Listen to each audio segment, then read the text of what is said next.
چھوٹے سے جنگل میں ایک خوبصورت سبز طوطا رہتا تھا۔ وہ طوطا بہت چالاک اور ہوشیار تھا۔ اس کی چمکدار سبز پروں والی خوبصورت جسم پر لال رنگ کی چونچ تھی جو دور سے ہی نظر آتی تھی۔ اس جنگل میں درختوں کی بھرمار تھی اور یہ جنگل ہر طرف سے قدرتی حسن اور امن و سکون کا گہوارہ تھا۔ یہ طوطا ہر روز صبح سویرا جنگل کے بڑے درختوں پر اڑتا اور اپنی میٹھی آواز میں چہچہاتا۔ جنگل کے دیگر پرندے اور جانور بھی اس کی آواز سے خوش ہوتے اور اس کے گیتوں سے لطف اندوز ہوتے تھے۔ وہ زیادہ تر وقت اپنے پسندیدہ درخت کی شاخ پر بیٹھا ہوتا، جہاں سے وہ سارے جنگل کا منظر دیکھ سکتا تھا۔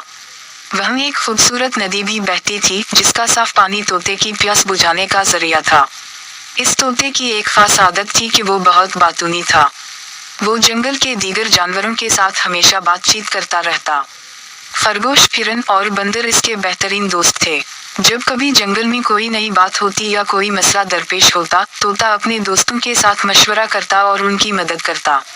ایک دن جنگل میں اچانک ایک بہت بڑا طوفان آیا۔ درخت سوننے لگے، پتے اڑنے لگے اور آسمان پر بجلیاں چمکنے لگیں۔ طوطے نے فوراً اپنے دوستوں کو خبردار کیا اور سب کو محفوظ جگہ پر چھپنے کا مشورہ دیا۔ سب جانور اس کی بات مانتے ہوئے قریبی غار میں پناہ لینے پہنچ گئے۔ طوفان کے دوران بھی طوطا سب کے حوصلے بلند کرتا رہا۔ طوفان کے بعد جنگل کا منظر بدل گیا تھا۔ بہت سے درخت گر چکے تھے اور جانوروں کے رہنے کی جگہیں تباہ ہو چکی تھیں۔ لیکن طوطے نے ہمت نہیں ہاری۔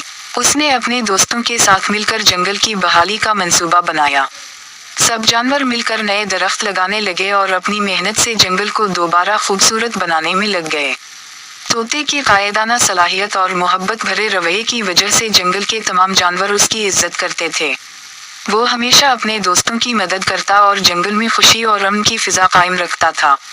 یوں طوطا نہ صرف اپنی خوبصورتی کی وجہ سے مشہور تھا، بلکہ اپنی ذہانت، دوستی اور خدمت کی بدولت بھی جنگل کا سب سے پسندیدہ پرندہ بن گیا تھا۔